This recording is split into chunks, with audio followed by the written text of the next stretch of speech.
Hello friend, welcome to export import learning channel. आज के session में हम जानेंगे definition of the exporter. Exporter को हम शिपर के नाम से भी जानते हैं, सेलर के नाम से जानते हैं और सप्लायर के नाम से जानते हैं। ठीक है, तो जैसे ही जो बायर होता है, इंपोर्टर होता है, वो हमसे गुड्स के लिए ऑर्डर देता है, तो फर्स्ट इनिशियल लेवल पे हमें अपना परफॉर्मा इनवॉइस प्रिपेयर करना होता है। उस परफॉर्मा इनवॉइस पे हम उसको डिमांड लिख के देते हैं कि भाई हमारी प्राइजेस ये हैं, हम इस टर्म में पेमेंट लेते हैं, हमारे इनकोटम्स ये हैं, इसके अलावा पोर्ट ऑफ लोडिंग और पोर्ट ऑफ डिस्चार्ज ये रहेंगे, और आइटम डिस्क्रिप्शन ये हैं, वैल्यू ऑफ गुड्स ये हैं। सो यह सारी डिटेल्स हम उसको परफॉर्मा इनवॉइस में लिख के देते हैं, और जब हमारा बायर उस परफॉर्मा इनवॉइस को अप्रूव कर देता है, ठीक है, और हमारी एग्रीमेंट हो जाता है, तो स्टार्ट होता है हमारा बिजनेस। ठीक है, तो फर्स्ट डॉक्यूमेंट फिर इंपोर्टर प्रिपेयर करता है, उसे कहते हैं परचेज ऑर्डर। ठीक है, तो जैसे परचेज ऑर्डर आता है, हमें डिस्पैच की प्रिपरेशन करनी होती है। ठीक है, तो हमें प्रिपरेशन में जो हमारा सबसे पहले हमें अपना जो हमारे इंपोर्टर ने हमसे गुड्स मांगे हैं वो हमें रेडी करने होंगे।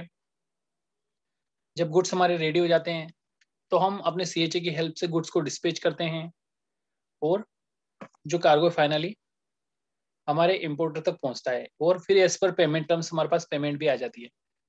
यहाँ पे समझने की चीज ये कि जो डॉक्यूमेंट्स इंपोर्टेंट होते हैं वो क्या होते हैं, और रजिस्ट्रेशन क्या क्या होते हैं एक्सपोर्टर के, वो हम समझ लेते हैं। तो फर्स्ट हमें जो एक्सपोर्टर को जो रजिस्ट्रेशन करना होता है वो होता है इंपोर्ट एक्सपोर्ट कोड, जो कि हमें डीजीएफटी से लेना होता है। उसके बाद जो गुड्स आप डिस्पैच कर रहे हो, वो गुड्स जिस पोर्ट से आपके एग्जामिन होंगे वहां पे हमें रजिस्ट्रेशन करना होगा। इसके अलावा आपका जीएसटी रजिस्ट्रेशन करना होगा, और इसके अलावा जीएसटी रजिस्ट्रेशन के बाद आपका आता है अदर, जो अगर लाइसेंस आपका है तो लाइसेंस रजिस्ट्रेशन।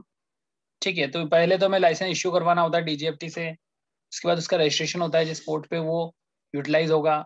ठीक है, तो ये रजिस्ट्रेशन बेसिक रजिस्ट्रेशन होते हैं। इसके अलावा अगर बात करें हम डॉक्यूमेंटेशन की, तो जो एक्सपोर्टर को डॉक्यूमेंट प्रिपेयर करने होते हैं वो बेसिक डॉक्यूमेंट क्या होते हैं। सब सबसे पहले जो उसे प्रिपेयर करना होता है वो होता है परफॉर्मा इनवॉइस। परफॉर्मा इनवॉइस के बेस पे इंपोर्टर परचेज ऑर्डर बनाता है। उसके बाद हम गुड्स की प्लानिंग करते हैं डिस्पैच की, सो हमें कमर्शियल इनवॉइस पैकिंग लिस्ट बनाने होते हैं। उसके बाद हम अपनी डिटेल्स को सीएचए के थ्रू से, सीएचए की हेल्प से हम अपनी कमर्शियल इनवॉइस की डिटेल को मीडिया में फाइल करते हैं, तो जब जनरेट होता है शिपिंग बिल। ठीक है, और फाइनली जब एग्जामिनेशन हो जाती है शिपमेंट की, तो हमें शिपिंग बिल मिलता है। और गुड्स हमारे जब इंडियन टेरिटरी को क्रॉस कर जाते हैं, तो हमें shipping line bill of lading देती है। और अगर एयर के केस में तो हमें एयरवे बिल मिलता है, मास्टर एयरवे बिल। सो ये डॉक्यूमेंट बना के हम प्रिपेयर करके बैंक में लगाते हैं, और इस पर टर्म हमारी पेमेंट आ जाती है। सो ये हमने इस ब्रीफ सेशन में हमने जानने की कोशिश की कि एक्सपोर्टर की वर्किंग प्रोसीजर क्या होता है, क्या क्या डॉक्यूमेंटेशन होती है। सो गाइस, आज के सेशन में इतना ही। Thank you for watching the session. Have a nice day.